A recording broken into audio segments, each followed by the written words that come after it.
The final preparations for the funeral of Queen Elizabeth II are taking place, with thousands of military personnel being involved between London and Windsor. The Queen's funeral will take place on Monday the 19th of September and will include a service at Westminster Abbey, and a military procession across London, before a final family ceremony at a chapel in Windsor Castle. President Joe Biden and dozens of other world leaders will attend the Queen's funeral as preparations are made for what could be the biggest policing and protective operation the UK has ever mounted. Monarchs and heads of state from countries around the globe are expected to gather in Westminster Abbey for a solemn gathering on a scale seldom witnessed in recent decades. The state funeral of Queen Elizabeth II is poised to be the biggest security operation the UK has ever seen, as thousands of members of the public, a host of foreign dignitaries and British royals come together in central London. With days to go, police are preparing for the largest state funeral in British history, as the world prepares to bid farewell to the Queen.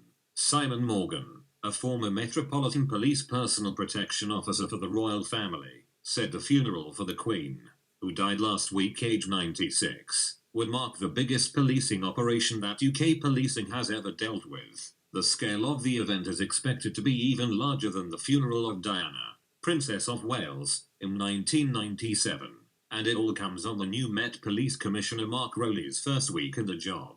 So Mark has admitted the event will be a massive challenge for the Met Police and for me personally, but insisted the force has been preparing for many years and we will have a safe event.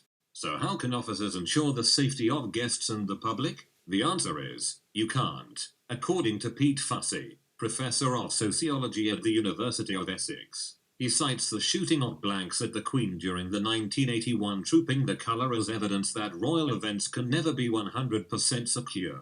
But the police will be working around the clock to make the event as safe as possible, using resources including intelligence, staffing boosts and military tactics to minimize risk. You can start advanced monitoring of crowds, using deterrent measures of police uniform and plainclothes intelligence work, Professor Fussey said. I'm sure there's an awful lot of work carried on behind the scenes around particular activist groups, trying to anticipate disruption in advance. The Met have quite a track record of policing large events, so there's quite an established institutional knowledge. That said, this is a bit different, because with a lot of large events, generally you can contain them. If you take something like a sporting event, or a political summit, they're kind of contained, so you can border it and have different layers of security before you access a particular event. This one's a bit more complex, because it's a funeral procession in an open street. The threats will be multifarious, ranging from protests to terrorist attacks. Police will be planning to deal with a wide range of issues and potential threats, including crowd control, traffic control, public protest,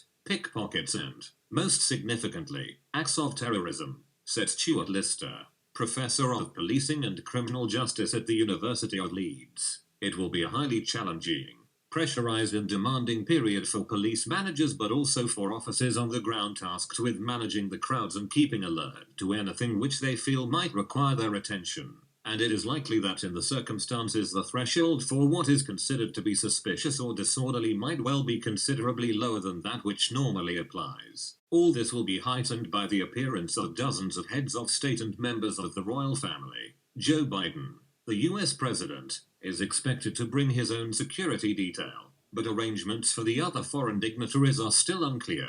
Timothy Miller, a security service expert and former US Secret Service agent, said the security services were going to be expecting the unexpected, and that the Met Police had a monumental task ahead. I know they've done this before, we've done this before, but there are going to be unique security challenges, he told the BBC's The World Tonight. Lots of heads of state in a single location. That's a dangerous security situation. Additional police officers are being deployed to London from different parts of the UK to bolster the police presence on the ground. Police forces across the UK have a policy of mutual aid, which allows officers from different forces to be deployed to areas in need of additional support. Already, hundreds of officers have brought into London from other forces, with the number set to grow before peaking at the funeral. Mutual aid is expected to last for up to 14 days, I understands. More than 10,000 officers policed the COP26 climate conference each day last year, where hundreds of foreign officials also gathered, leading to suggestions that the number could be even higher for the state funeral. Some reports suggest that 1,500 members of the Royal Military Police have also been drafted in along to help with security during the national mourning period. Police numbers can also be bolstered through the National Mobilization Plan, to which all forces have committed a number of officers and resources in case they are called up. Each region has a required contribution towards any national mobilization of officers, which is based on local demand and capacity. Those drafted into police the funeral are likely to be working additional hours and overtime. The significance of the occasion and the want for it to pass off as planned will be acutely felt by all officers, many of who will be drafted in from outside the Met and who will be working for prolonged and back-to-back shifts, Prof. Lister said. So as well as the policing challenge of mitigating risks and making sure the event passes off peacefully, there is a huge logistical challenge in how police resources are to be coordinated and deployed. Police will draw on intelligence and monitoring before and during the funeral, with enhanced surveillance likely. London has quite an advanced surveillance infrastructure, so there's a level of expertise that has built up over the decades, said Prof. Fussy. One of the things that triggers scrutiny are things that are out of place, like discarded objects. There's quite an advanced system where object recognition happens automatically. It was trialed in Liverpool Street.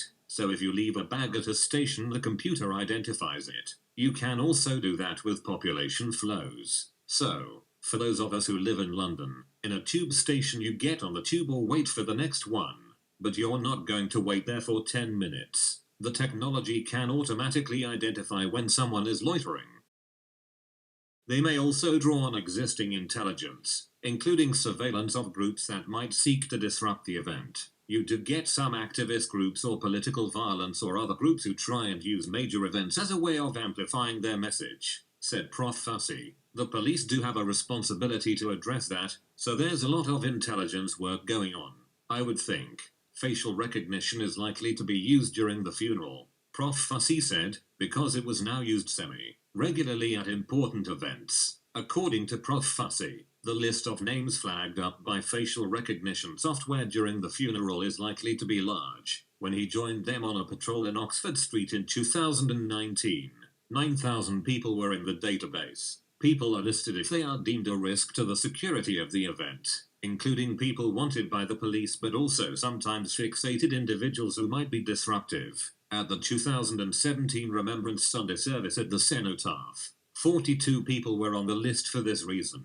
They are also likely to use number plate recognition such as the software used around London's congestion zone. On the morning of the funeral, the coffin will be taken in a procession from the Palace of Westminster to Westminster Abbey, where the service will take place. Following the funeral, the coffin will move from the Abbey to Wellington Arch in Green Park, and on to Windsor, where the Queen will be buried. Crowds are expected to line the route as well as gathering nearby to be close to the funeral service. According to Prof. Fussy, police are likely to try to divert crowds away from vulnerable spots and may ensure that the coffin procession does not pass any large panes of glass, which would cause extreme damage should any explosion take place. Uniformed police will be present around the crowds, with plainclothes officers expected to be deployed among them. A visible police presence not only helps to manage crowds, deal with any incident swiftly and reassure the public, but officers are understood to monitor how people react to uniformed officers, with those swerving or avoiding police sometimes stopped.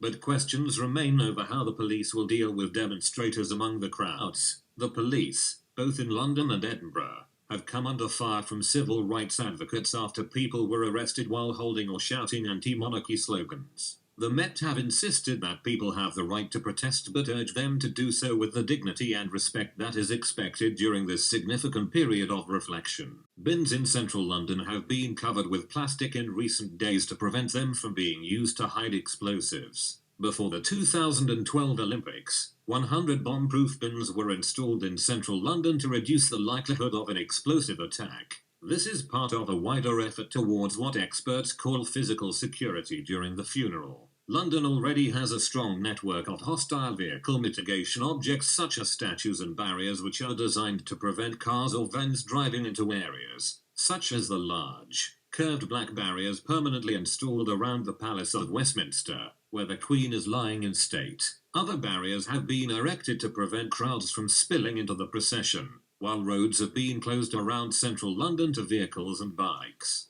Should the worst happen and an attack be mounted during the event, armed police are trained to take action. Professor Fussy said he expected snipers to be positioned around Westminster for the event, with rapid response firearms teams on standby.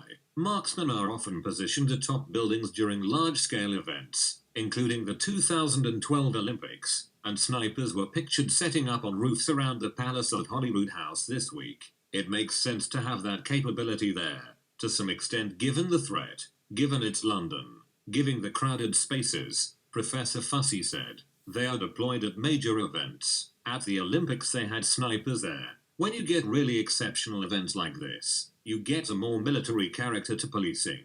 Armed response teams, such as those deployed during the London Bridge terrorist attack in 2017, who ended the incident in just 8 minutes, are likely to be on standby to act rapidly should an attack take place.